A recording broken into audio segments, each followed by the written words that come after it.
warahmatullahi wabarakatuh. Bertemu kembali dalam mata kuliah Administrasi dan Supervisi Pendidikan. Adapun materi yang akan kita bahas kali ini adalah terkait dengan administrasi pendidik dan tenaga kependidikan atau yang disingkat dengan administrasi PTK. Sebetulnya administrasi PTK ini merupakan implementasi dari bagaimana melakukan penataan dan pengelolaan terhadap sumber daya manusia. Nah, di sini kita harus memahami tentang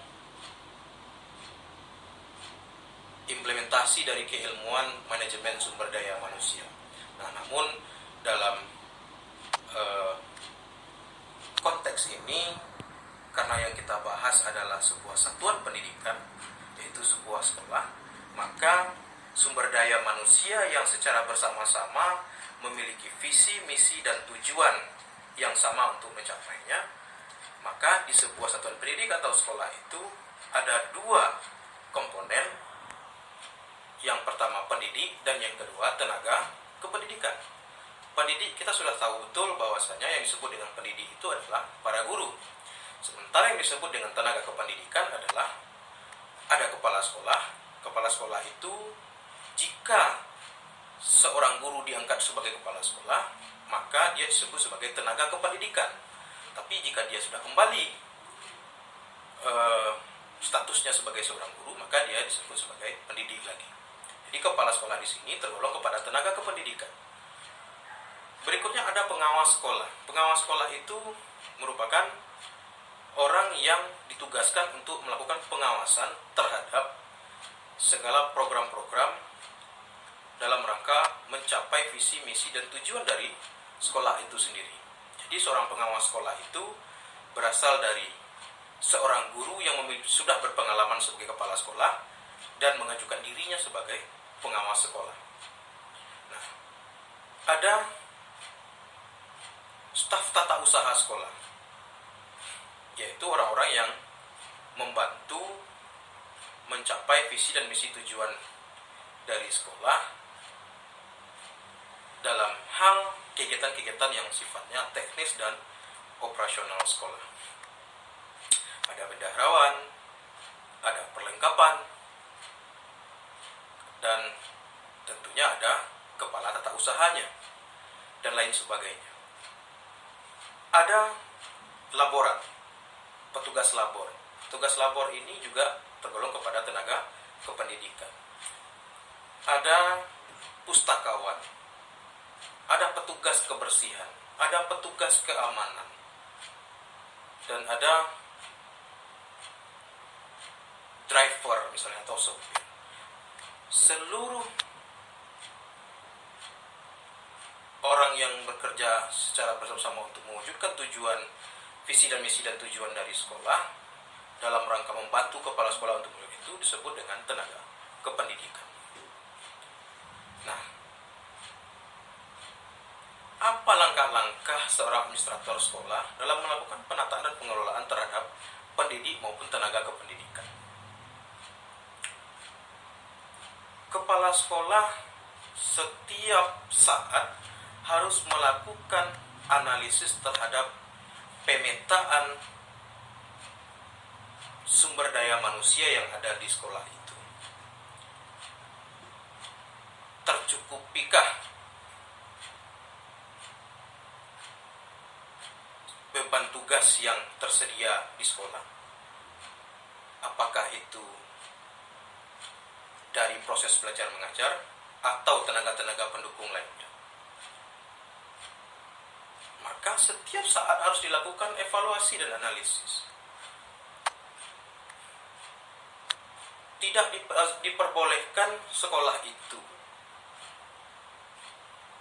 memberikan jam mengajar kepada guru yang tidak memiliki bidang keilmuan yang berbeda, hanya karena alasan kekurangan guru. Nah, kita tahu pemerataan pendidikan antara di kota-kota besar dan daerah tentu tidak semerata yang ada di kota. Jadi daerah pun juga memiliki keterbatasan terhadap jumlah guru. Namun tidak ada salahnya jika kepala sekolah melakukan pemetaan terhadap tugas-tugas guru ini, tugas-tugas tenaga kependidikan ini, atau tugas-tugas dari tenaga kependidikan lainnya. Kalau memang butuh, maka katakan butuh. Bagaimana caranya? Setiap kepala sekolah harus melakukan inventarisasi terhadap pekerjaan-pekerjaan yang ada. Apakah itu dari sisi mata pelajarannya, kemudian mengevaluasi apakah tersedia jumlah guru yang mengajar mata pelajaran ini, atau pekerjaan-pekerjaan yang ada di sekolah yang dilakukan oleh tenaga kependidikan, apakah tenaga kependidikan ini mempunyai kompetensi untuk mengerjakannya. Kita tahu sekarang ini pekerjaan sudah berbasis komputer, semua berbasis IT. Maka langkah pertama itu adalah melakukan analisis kebutuhan, analisis pekerjaan yang ada. Kemudian ditentukan kebutuhan. Oh, ternyata kita kekurangan ini yang kita butuhkan. Maka usulkan formasi. Kalau memang harus direkrut melalui seleksi pegawai negeri sipil, maka sekolah tentu harus mengusulkan, sekolah negeri itu harus mengusulkan kepada dinas pendidikan bahwasanya kami membutuhkan ini, kami kekurangan ini. Nah, kalau memang sekolah itu sekolah swasta, ya harus dilakukan seleksi mandiri, rekrutmen secara mandiri, dan dibiayai oleh dana yayasan. Jadi jangan diserahkan kepada yang tidak ahli.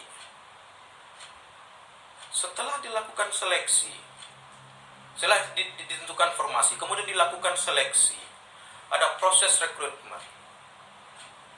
Rekrutmen diterima guru-guru yang memiliki kompetensi sesuai dengan 4 kompetensi yang diinginkan. Apakah itu dari sisi pedagogisnya, apakah itu dari sisi kepribadiannya, apakah itu dari sisi sosialnya dan keprofesionalannya. Nah, setelah direkrut pun, maka dia harus dilakukan orientasi. Karena dia merupakan guru baru, dia merupakan tenaga kependidikan baru, maka diorientasikan. Ini kebiasaan sekolah, ini kebudayaannya, dan ini aturan dan tata tertibnya. Orientasi itu bertujuan untuk memperkenalkan seluruh bagaimana hubungan sosial, bagaimana programnya, bagaimana kebudayaan, dan bagaimana aturan dan tata tertib di sekolah yang harus dilaksanakan.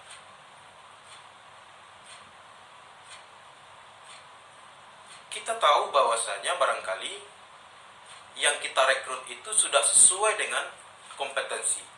Mungkin kita mendapatkan di luar ekspektasi, mungkin lebih.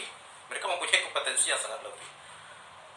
Tapi tahu-tahu di dalam perjalanan, di tengah perjalanan, setiap manusia itu bisa berubah.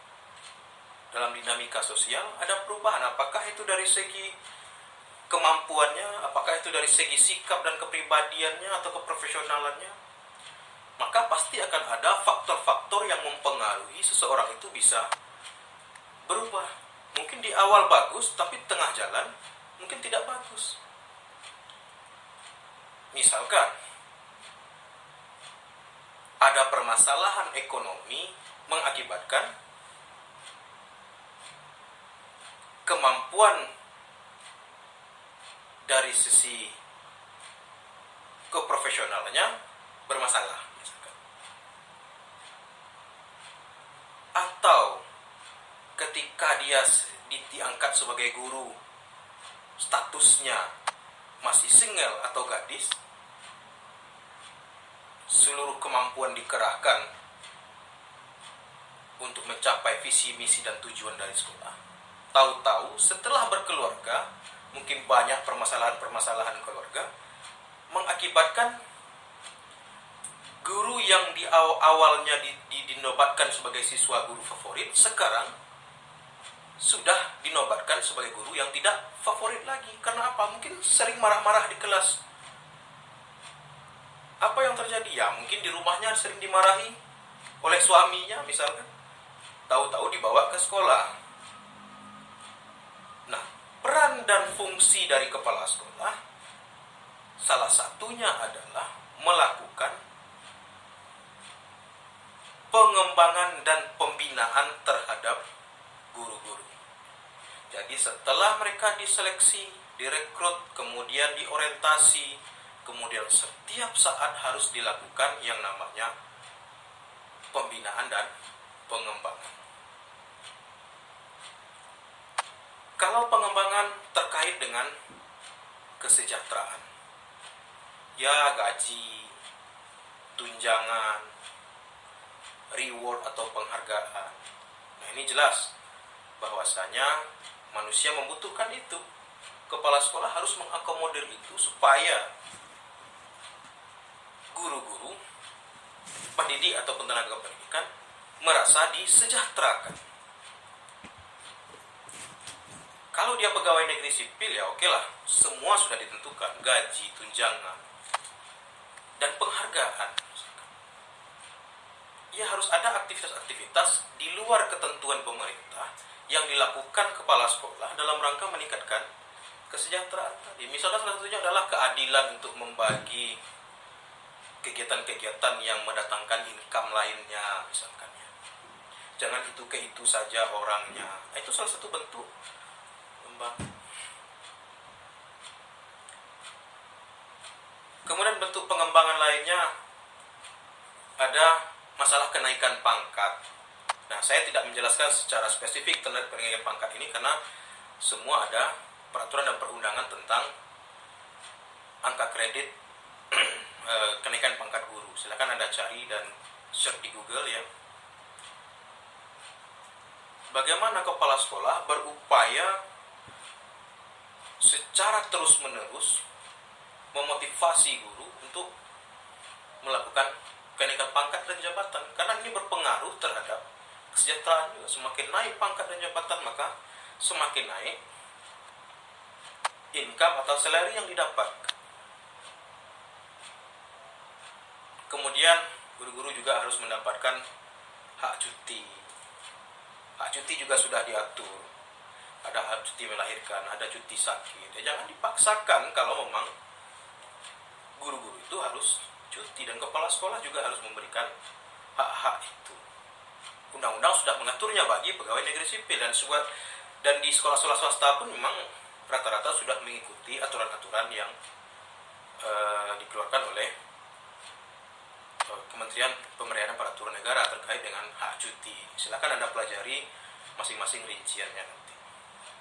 Nah, terkait dengan pembinaan, ada pembinaan yang sifatnya akademik, ada yang pembinaan sifatnya manajerial. Nah, aktivitas pembinaan itu salah satunya adalah kegiatan supervisi.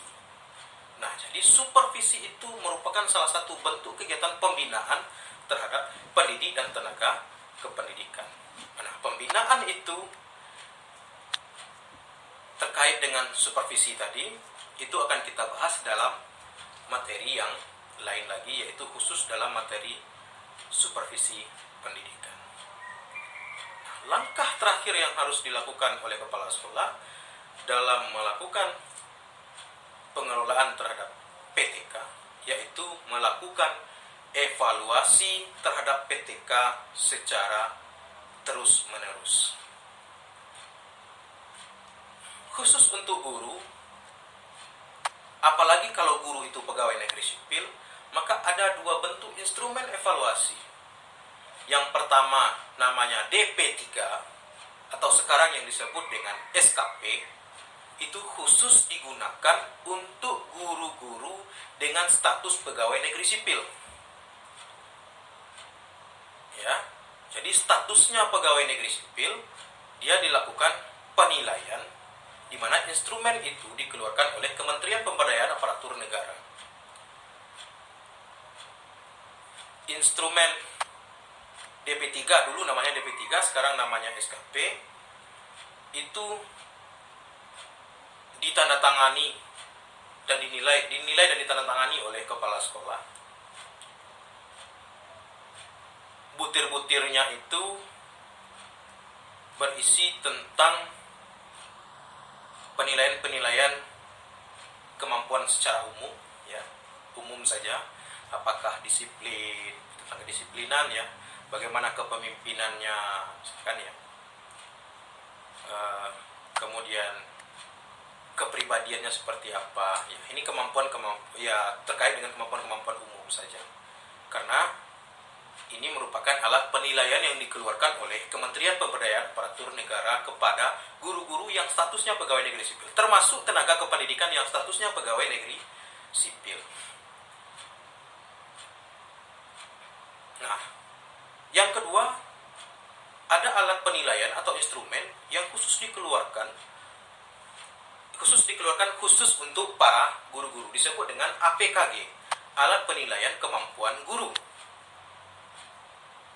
Nah, ini dulu dibuatkan instrumen itu oleh Dinas Pendidikan untuk menilai terkait dengan 4 kompetensi dari guru. Ada instrumen, dan yang mengisi itu adalah kepala sekolah sendiri. Jadi digunakan untuk seluruh guru. Tidak ada batasan apakah itu pegawai negeri sipil ataupun guru yayasan. Nah, kalau misalnya sekolah-sekolah negeri, maka APKG ini dinilai oleh kepala sekolah, dievaluasi oleh sekolah, kemudian ditandatangani, kemudian dilaporkan kepada Dinas Pendidikan atau pengawas sekolah. Nah, swasta juga seperti itu. Tidak ada salahnya swasta menggunakan alat instrumen ataupun evaluasi yang dinamai dengan APKG tadi. Nah, jadi inilah barangkali pembahasan yang sedikit dan sederhana. Tidak tertutup kemungkinan Anda mencoba untuk menggali informasi-informasi, menggali materi-materi dari berbagai sumber lainnya, terutama terkait dengan peraturan-peraturan kepegawaian tentang adanya kesejahteraan, gaji, tunjangan, kemudian hak cuti, hak pensiun, kemudian terkait dengan penilaian angka kredit, dan lain sebagainya. Terima kasih atas perhatiannya. Assalamualaikum warahmatullahi